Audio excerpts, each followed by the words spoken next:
能够增强文化的底蕴啊，让我们的大同区的居民啊，因为这个都更案可以享受到一些公共利益哦，所以我看多少打来报告，前提哦，别呀哦，我这个可能性，咱高雄嘛是有这个可能性。那么政府的公权力监督之下，除了心跟行动之外，我们放一点理想进去，对我们建筑人来讲，这个都更最大的魅力应该是在这里。啊，那其他这些就是按照市政府的规定，我们下去做申请。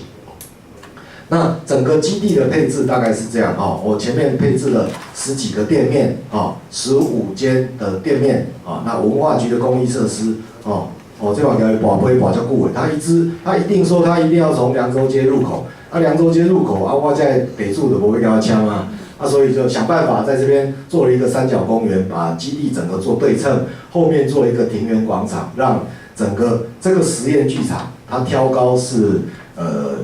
8.2米哦，然后前面有接待中心2楼有一些这个就是训练的教室跟办公室那整个公益设施的部分大概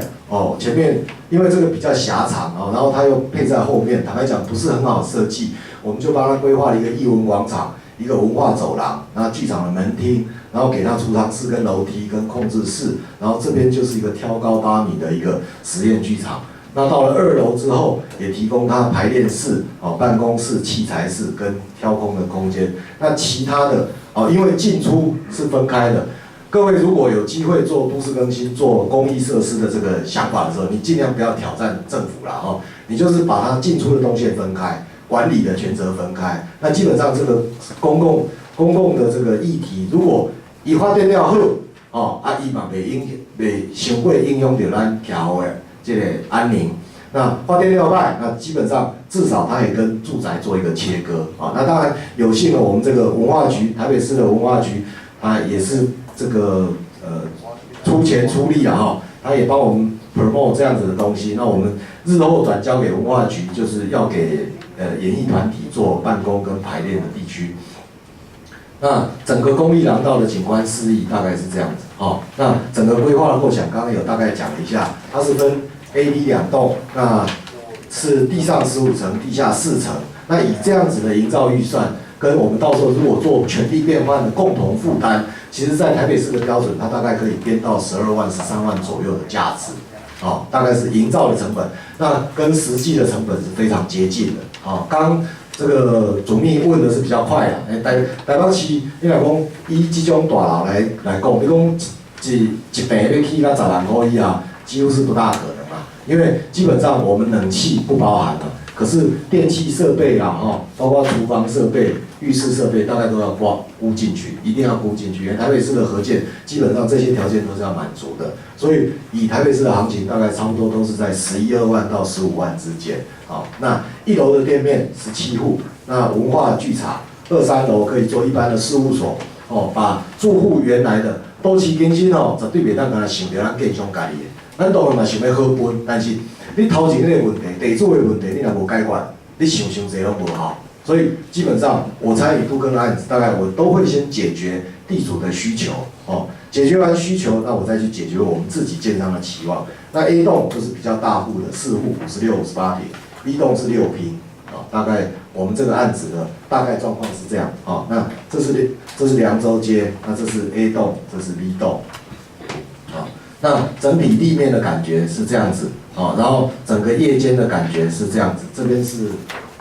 边是双联国桥，这样想联够好那前面这条是凉州街，这是我们的3D 彩绘图。那我请景观设计师把这个立体图把它套绘进去，大概是长这个样子那这个前面现在也都在谈都更那整个权利变换这个也是跟大家报告一下，整个权利变换更新后的房地总价值25亿5千万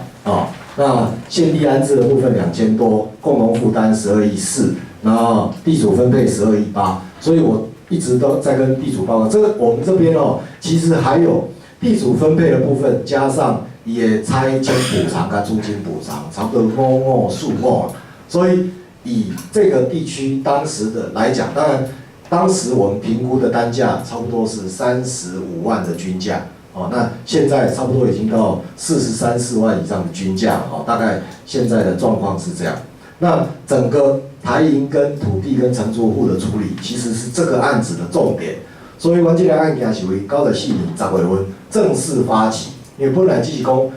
格，哦，本来只是5号要讲合格，那要甲台银这个申请土地标让受，那从这个起点开始谈，哦，那我们整个在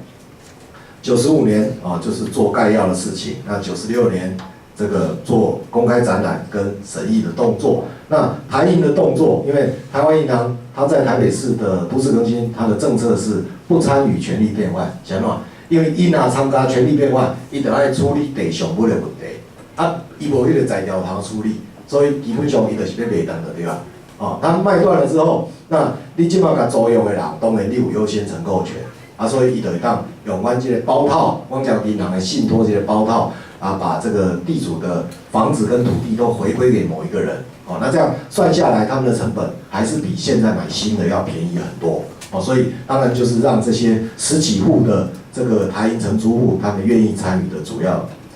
目标。那这个案子是在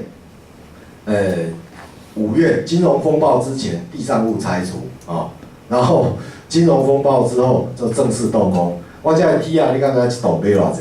我这个梯啊，这一栋买32000块。啊，即摆梯啊，阮动工以后，梯啊18000块就买有啦。哦，可是你答应了就要做得到。哦，既然答应了就要做得到。当然，后来卖的我也不止，我原来权利变换我是做35万嘛，后来我这边也都卖到50几万了。啊，这个当然是你有付出你就会得到，可是那个在当下其实做决定真的是很辛苦。哦，我答应得住，我一定要。打工啊，我也用球拍啊，你这个公司啊，毕竟还是小公司，你们盖的案子还是小案子，不行，我不能接受这种耻辱，所以我就合约订咧，我就甲发包了你，我就甲开工啊。那开工之后，当然各位也知道，金融风暴之后，其实台北市的行情大概每一个地区的平均大概涨幅差不多都15%以上。哦，所以当然我多花的成本也都补回来给我，哦，只是还是没有那个，如果土地都是我的，当然赚得更多了，哦，这个是笑话。那对整个更新效益来讲，哦，我们当然也要跟这个回归政府的与会了，哦，我们推动这个老旧社区的更新，哦，作为一个典范，那我们也顺利的协助台银的承租户取得台湾银行的土地。这个案子我刚报告过，它只有一个特别地方，2个啦哈，一个就是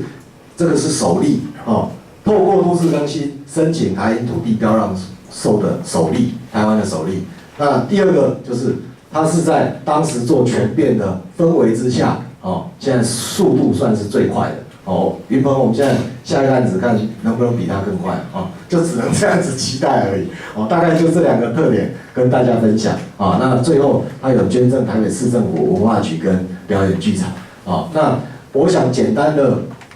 背景资料先让大家了解哦，因为我好像讲太多时间。哦，好，那接下来我赶快把我的心得的部分报告一下。其实哦，我刚为什么会问大家合建的这个问题？